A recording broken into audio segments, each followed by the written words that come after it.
Hello, grade nines. Hope everyone's doing fine. Today we are going to talk about topic 7.2, which is multiplying polynomials by monomials. And as you can see at the top of the page, in order to do this, all we're doing is we're multiplying the monomial by every term in the polynomial. If I look at the first example, I have 4x times 5x minus 3. So I'm taking this monomial and I'm multiplying it by this polynomial. In this case, it's a binomial. All I do in order to do this is I'm going to use the distributive property or distributive law. And what that means is I'm going to take this 4x and I am going to multiply it by every term in the polynomial. So I take the 4x and I multiply it by the 5x, and I also take the 4x and multiply it by the 3. If I want to write this out, it looks something like this. So I'm going to take 4x and I'm going to multiply that by 5x, and then I have a minus sign here, and I'm going to take the 4x and multiply it by the 3. All this is what we did last day in topic 7.1 is multiplying two monomials together. And again, I multiply the coefficients. I take 4 times 5, which is 20, and x times x is x squared. I have a minus sign here, and then I'm taking, again, 4x here times the 3, multiply the coefficients. 4 times 3 is 12, and there's nothing to multiply the x by, so it just stays as x. So when I do this, 4x times 5x minus 3, my answer, or expanded answer, is 20x squared minus 12x. How I like to look at this, instead of writing all of this middle stuff out here, just get rid of it. What I like to do, or the way I like to look at it, is take 4x times 5x. So I'm just going to skip the middle step. So I multiply my coefficients, 4 times 5, and I just have 20. X times x is x squared. And this next piece, I like to look at this as 4x times negative 3. So this sign in front of the 3 attaches to it. So that's like 4x times negative 3. 4 times negative 3 is negative 12. And I just have the x in there. So I get the same answer, just another way of looking at it. Let's look at the second example here. Again, distributive property means I'm going to multiply this negative 1.2x by 3x and negative 1.2x times the 7. If I expand this out or show what I'm doing, I've got negative 1.2x and I'm multiplying that by 3x. And I have a minus sign here, so there's a minus sign there, and I'm taking negative 1.2x and I'm multiplying that by the 7. Expand everything out. Negative 1.2 times 3 is negative 3.6. And the x times the x, again, this is the exponent laws, x to the first times x to the first. Keep your base, add your exponents, that's x squared. I have a minus sign here, which is right there. And now I take negative 1.2x times 7, which is negative 8.4. And there's nothing to multiply the x by, but it stays in. Now this is where you need to maybe write it a little bit differently. Minus a negative, again, is the same as plus a positive. So this is negative 3.6x squared plus 8.4x.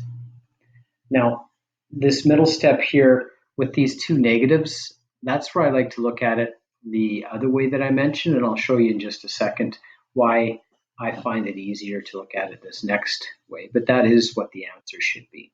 So let's kind of go back and do the exact same question, just a little bit differently. So I'll get rid of all this here, and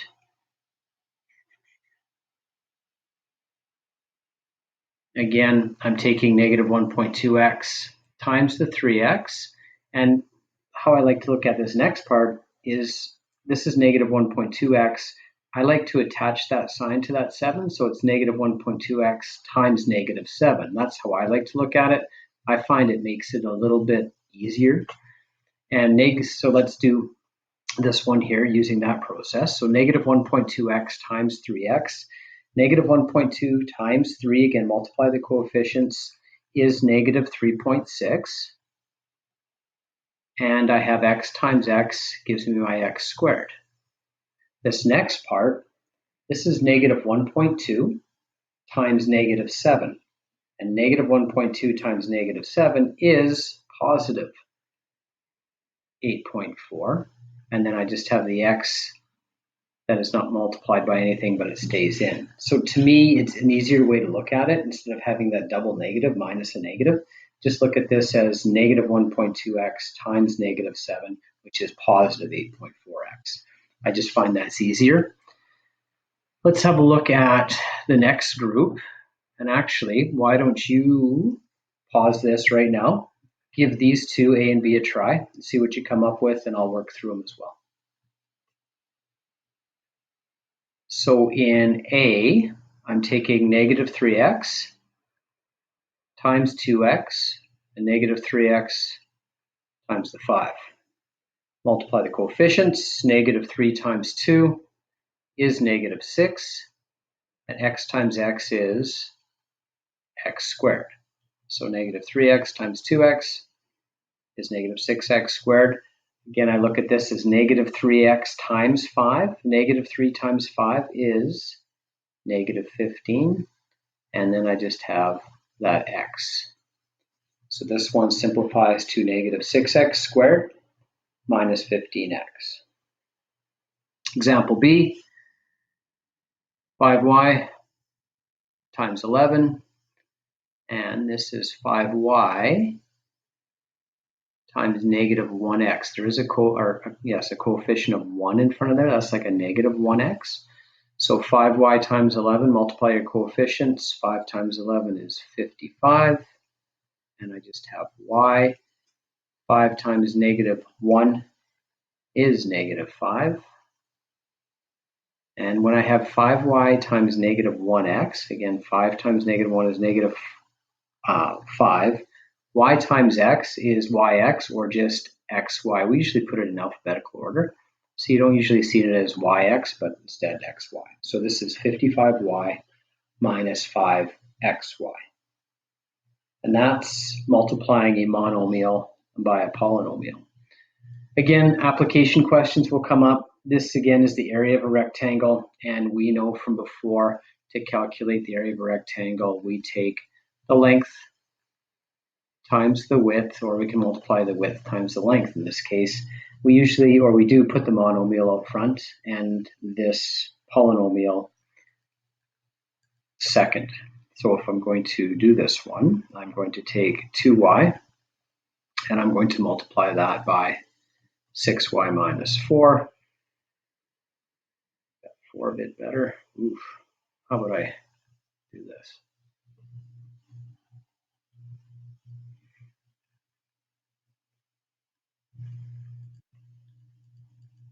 Two y times 6y minus 4.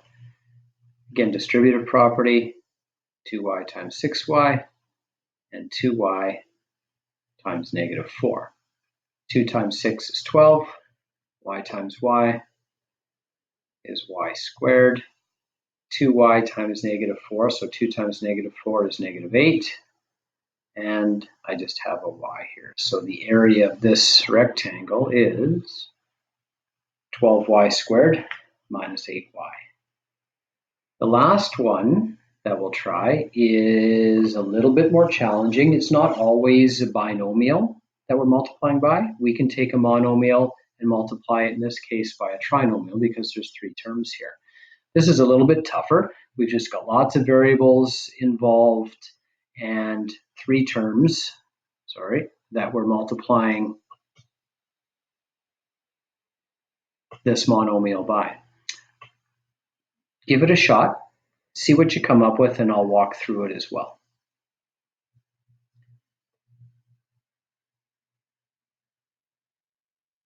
All right, so this one, I am taking, again, just the same process. I'm taking negative 2yz cubed times negative 4xz.